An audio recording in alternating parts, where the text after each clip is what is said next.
Jer ja verujem gospodinu Morisu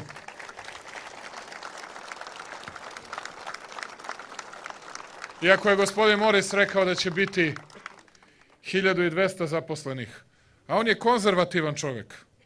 Sa Violetom sam razgovarao. Ima 3 dece. Dobila je posao sada u Teklasu. I ono što je najvažnije, ne kuka, ne plače i niko mi se od ovih divnih radnika nije požalio da je posao težak. Samo su rekli presrećni smo što konačno možemo da radimo. Takvu sreću, takvu zahvalnost, gospodine Moris, malo gde možete da vidite i da nađete. Nalazimo se u Vladičinom Hanu, na mestu gde je danas predsjednik Vlade Republike Srbije Aleksandar Vučić u ostavci otvorio još jednu od stranih firmi koje dolaze da bi uništavale našu domaću proizvodnju i ubijale konkurenciju i preuzimale monopol na našem tržištu. Evo primjer jednog turskog investitora koji dobija od naše vlasti, iz našeg budžeta, iz Vlade Republike Srbije 12.000 evra po svakom novootvorenom radnom mestu od naših para iz naše države. Evo tu je i kolega iz ove firme koji ometa ovo snimanje i praktično onemogućava da se čuje jedna važna istina. Besmisleno je da mi ulažemo naše pare u stranog investitora. Besmisleno je da mi investiramo da bi strani investitor došao u Srbiju.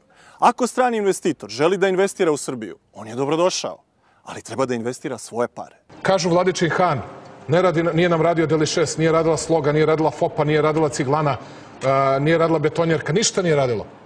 Odjednom odbišli smo 2 pogona i 2 nove fabrike. Jedna nova fabrika je Teklas.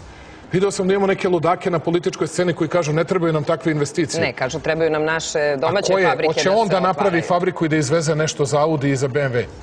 Hoće Sanda Rašković-Ivić da napravi fabriku i da izveze nešto za Audi, za Mercedes i za BMW. Kakve gluposti pričate narodu? Kažite Violeti Ivanović da će da ostane bez posla i desetinama onih divnih žena koje su dobile posao u Teklasu.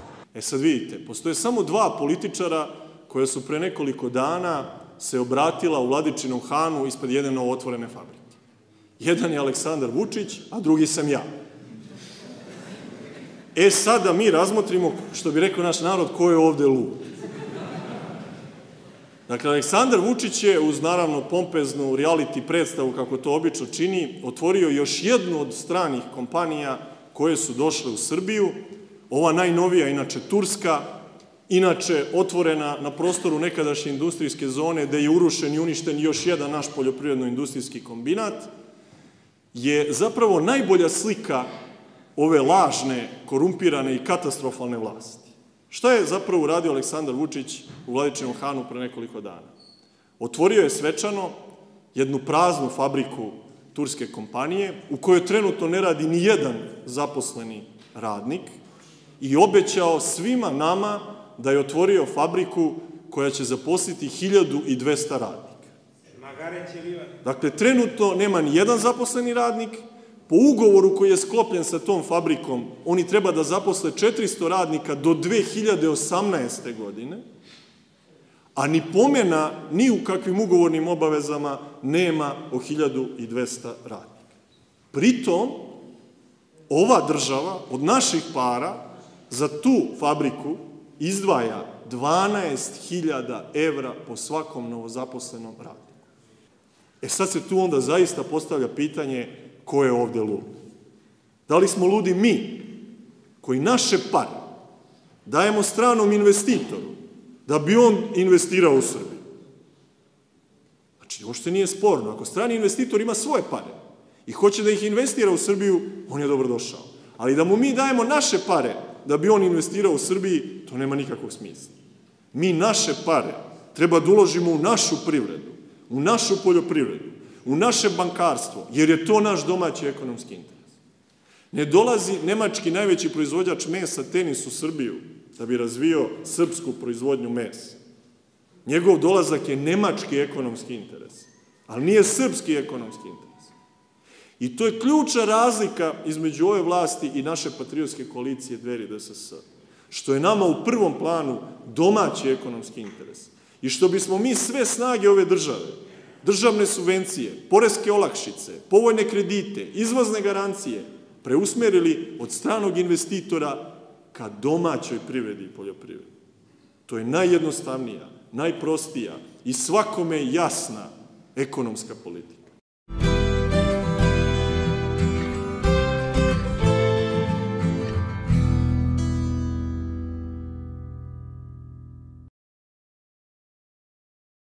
Jer ja verujem gospodinu Morisu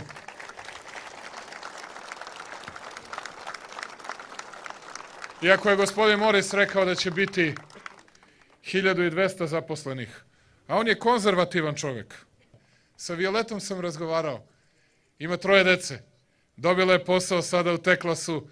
I ono što je najvažnije, ne kuka, ne plače i niko mi se od ovih divnih radnika nije požalio da je posao težak. Samo su rekli presrećni smo što konačno možemo da radimo. Takvu sreću, takvu zahvalnost, gospodine Moris, malo gde možete da vidite i da nađete.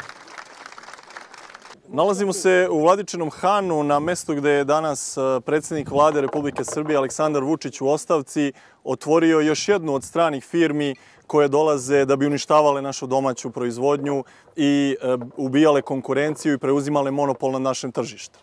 Evo primjer jednog turskog investitora koji dobija od naše vlasti, iz našeg budžeta, iz Vlade Republike Srbije 12.000 evra po svakom novootvorenom radnom mestu od naših para iz naše države. Evo tu je i kolega iz ove firme koji ometa ovo snimanje i praktično onemogućava da se čuje jedna važna istina.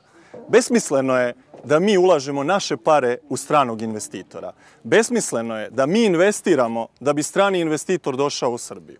Ako strani investitor želi da investira u Srbiju, on je dobrodošao, ali treba da investira svoje pare. Kažu Vladičin Han, nije nam radio Deli6, nije radila Sloga, nije radila FOPA, nije radila Ciglana, nije radila Betonjerka, ništa nije radilo.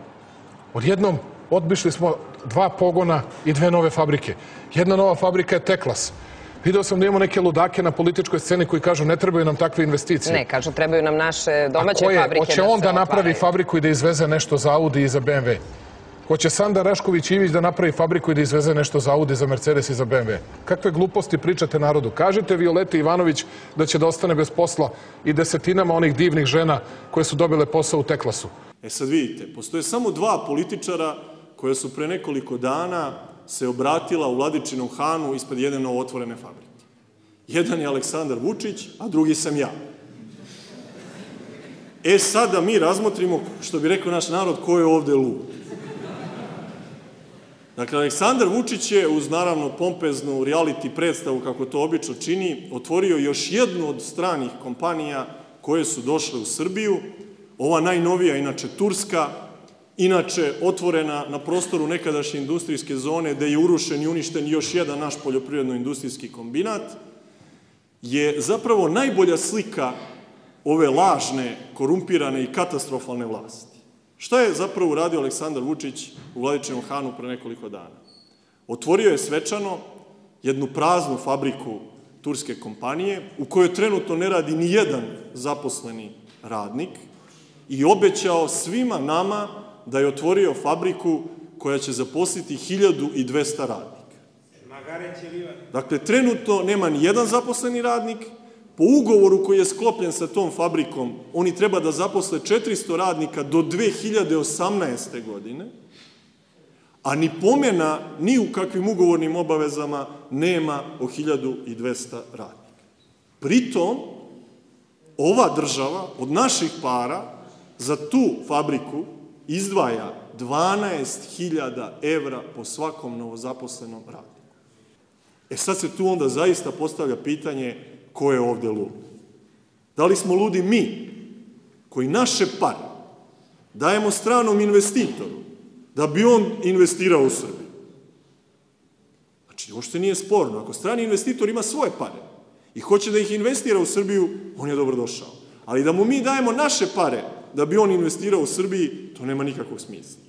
Mi naše pare treba da uložimo u našu privredu, u našu poljoprivredu, u naše bankarstvo, jer je to naš domaći ekonomski interes. Ne dolazi nemački najveći proizvođač mesa Tenis u Srbiju da bi razvio srpsku proizvodnju mesa.